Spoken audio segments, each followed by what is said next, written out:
Bom dia, alunos e alunas, ou boa tarde, ou boa noite, que estão aí nos assistindo no Pré-ENEM, acompanhando as videoaulas de literatura. Eu passo a analisar, como eu havia mencionado na videoaula número 1 sobre o Barroco, um soneto do Gregório de Matos, que esteve presente na prova do Enem de 2014, tá? Passo a ler o soneto. Quando Deus redimiu da tirania, da mão do faraó endurecido, o povo hebreu amado e esclarecido, Páscoa ficou da redenção o dia.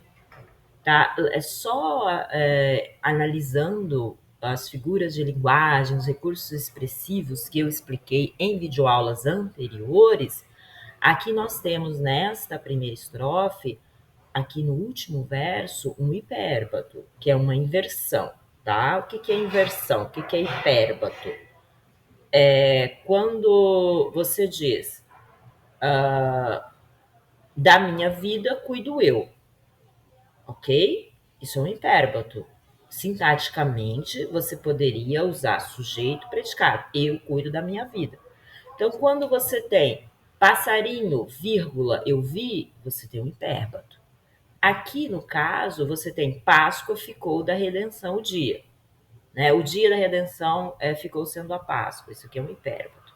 Aqui, ó, quando Deus redimiu da tirania, da mão do faraó endurecido, o povo hebreu amado, esclarecido, Páscoa ficou da redenção o dia, tá? Você tem aqui uma comparação, tá? Vamos prosseguir a leitura. Páscoa de flores, dia de alegria, aquele povo foi tão afligido, o dia em que por Deus foi redimido, ergo sois vós, Senhor, Deus da Bahia. Opa, vamos parar aqui. Nós estamos aqui na primeira e segunda estrofes, até o terceiro verso da segunda estrofe, falando ah, da Bíblia. Esse é um intertexto, né, do Gregório de Matos com texto bíblico. Lembrando, o que é intertexto, o que é intertextualidade?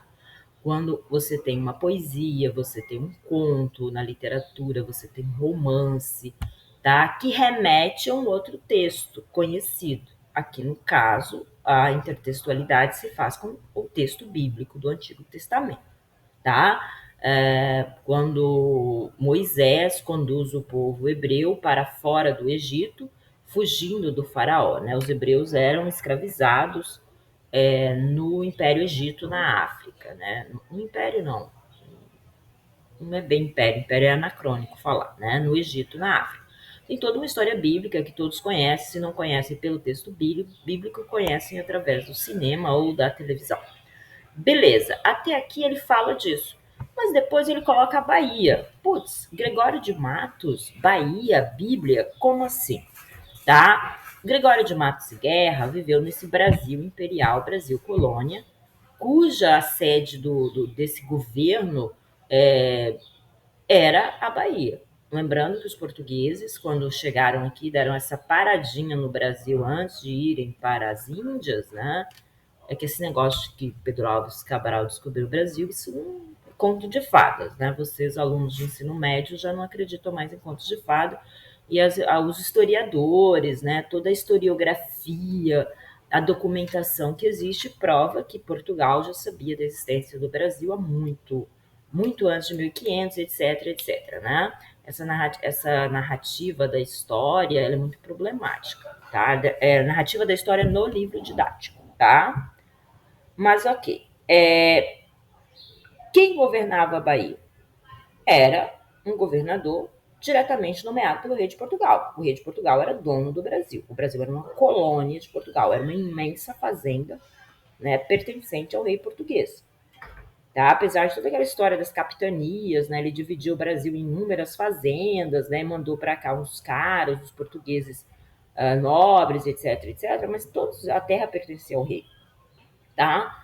Então, nós temos um problema nessa Bahia. Não esquecendo, galera, que o Gregório de Matos ele é chamado de Boca do Inferno. Por quê? Ele faz poesia satírica. O que é poesia satírica? O que é satirizar? Satirizar é criticar. Criticar zombando, tá? Então ele está criticando quem? Está criticando o governo da Bahia, né? que está acontecendo nessa Bahia colonial? Vamos lá para a nosso segundo e terceiro estrofe. Lembrando só que isso aqui é um soneto, tá? Você tem 2 quartetos, que são versos de são estrofes de 4 versos, um verso, 2 versos, 3 versos, 4 versos, um quarteto.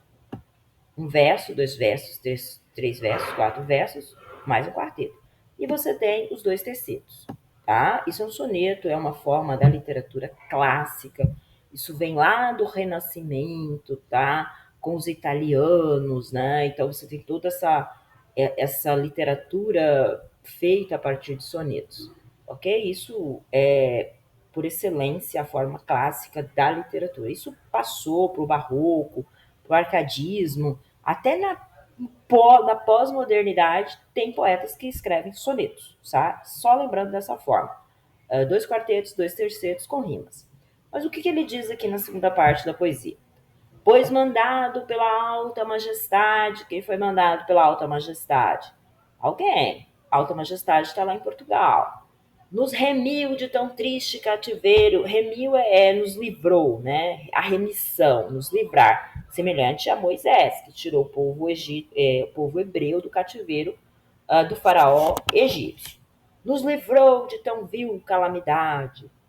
Quem pode ser senão um verdadeiro Deus que veio extirpar desta cidade o faraó do povo brasileiro? Então está chamando o governador da Bahia, que foi afastado pelo rei de Portugal, de um faraó tirano.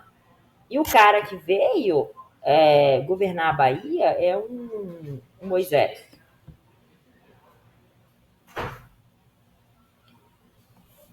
Agora eu tenho acesso à questão do Enem. Vamos lá.